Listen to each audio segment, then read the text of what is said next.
Hi, we are starting our oil pastel monoprint plate.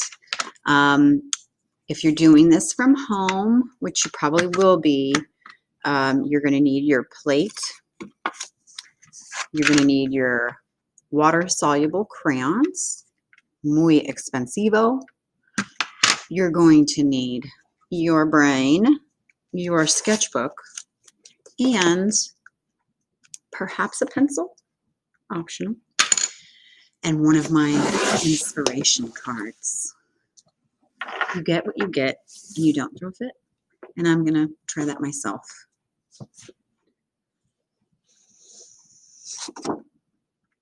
Well, I don't like what I got.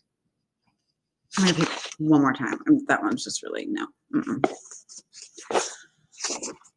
Okay.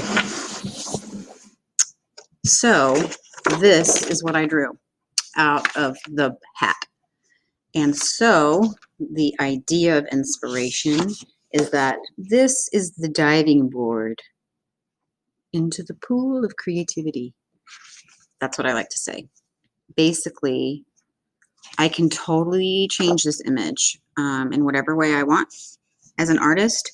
But if I explain to people the visual connection between my art that I'm going to make and this picture, then it would make sense. Perhaps I'm going to create a piece of art or a drawing using a coffee cup, but not like that one. Or perhaps I'm going to use the colors from this image. I kind of am into the color on that one, but I like this whole plate thing going on there. So you're going to then select your colors. Because you're doing this at home, because we're in a hybrid, I really only want you to take 4 home. You have to limit your color palette. So I like to make my own black. I'm not going to take black. I am going to choose a little bit of yellow, blue,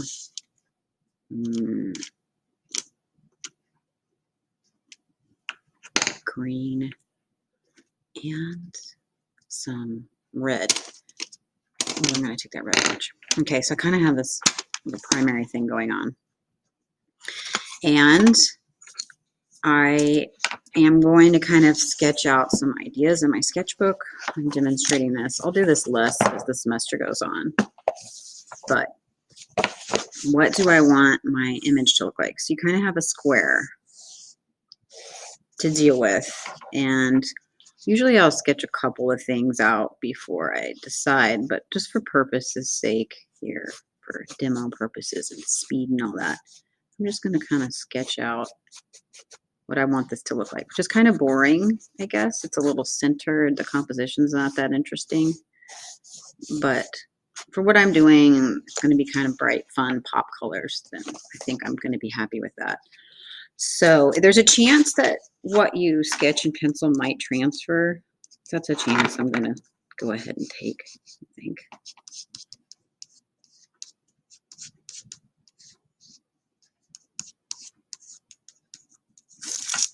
You might have to come up with a couple ideas before you get it first. Get it the way you want it.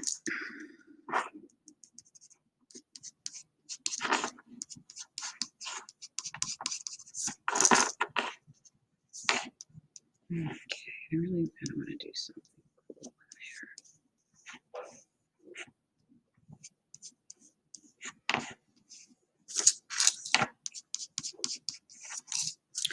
All right, so that's my basics. And then I think as far as my recommendation with this material is mix your colors as much as you can.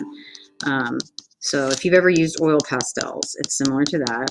It's similar to crayons, but it's all about mark making and color mixing, texture, those kinds of things, in the way that you create your plate. So red and green, I know, make sort of a brown color, but at least it's going to richen up my green mug and give it some depth.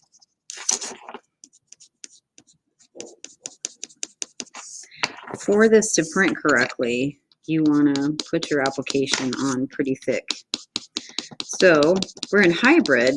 You can print this when we come back on a day that you're here in school. So really all you're doing from home is this drawing.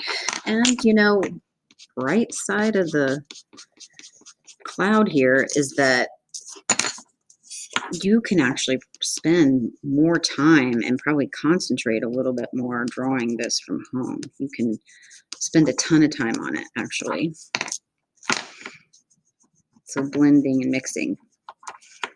Mixing colors is the best thing I can say to do. I'm going to make this amazing. You guys are just going to have to trust me on that. It's going to be the most beautiful thing you've ever seen. But I'm not going to keep drawing for right now. I think that will take a really long time and be super boring for you. So I'll edit that part of the video out. Another thing that I like to do with oil pastels and with these is you can draw with a toothpick and like remove some of the material and make some cool textures or details that way if you want.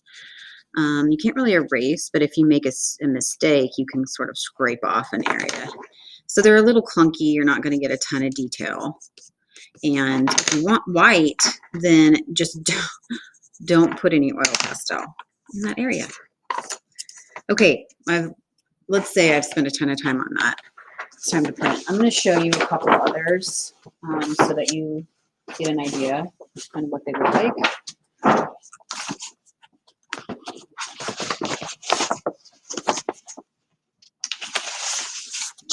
So here's the plate for one that was done. So this is where they were drawing. And then you lay damp paper on top. And if we're at school, roll through the press. If we're at home, you'll have to do it by hand, but then that's the print. So you can see that the printing process takes a lot of the material off and transfers it onto the paper. This was Morgan Aguilar, and I can't remember what card she has, but basically all that was on it was a face, and I just love that print. So cool. This is an abstract one that I did a ways back. So here's my plate, and it was based off a color scheme or something. And then here's like the prints that I got from it. And these little bit blurrier ones are maybe where the paper was too wet or added new colors and things like that. But printmaking's fun. It's the best. Okay, well, while I have you, I'm going to show you what it would look like if I have to print this by hand, which I really hope we don't. Around in your kit of stuff that you've taken home, and you're going to find a piece of white oak tag. It is thicker than the other paper. It's kind of like poster board. But all I've done is run it over under the sink, and it's wet on both sides. And then you've got to do what's called blotting it. So you also have some of this manila paper in your kit, and you basically want to make a sandwich, and you want to press the extra water out off of the paper. What I do is then I take out the paper and I flip the sandwich over to the dry sides and I press it again. So now two dry surfaces touching it. So it should be wet and damp, but not like super shiny with wet. Otherwise it won't print right.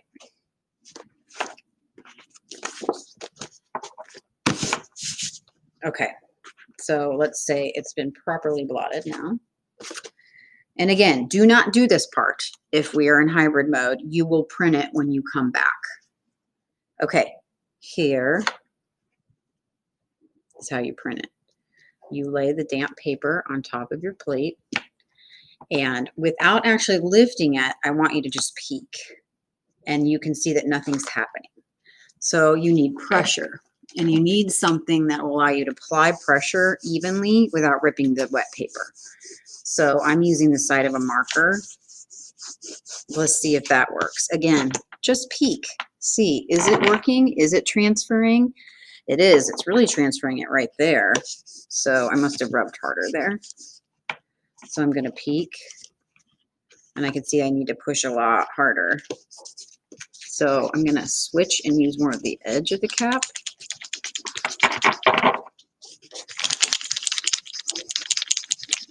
And I could just tell now that it's really transferring. It's starting to really come through. It kind of has a crisscrossy, gritty type of feeling to it. I'm not sure what's up with that blob. But let's just say that printing it on the press will give you a much more even transfer with a better, better color, like darker colors. So, but if we have to do it by hand, it'll all work out. If you mess up and you made an ugly drawing, which there is no such thing, you can just flip this over and work on the other side. I can also rework this. So I'm not sure what happened there, but as long as there's still oil pastel on the plate, you can rework that. And that's what's called a ghost print. So I could print this multiple times if I wanted. But I hope that you have fun doing this, that it's enjoyable for you, and that you make something that you're proud of.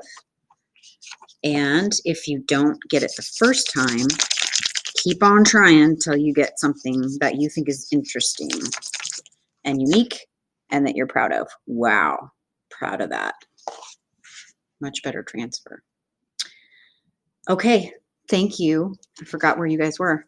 Thank you so much. Bye.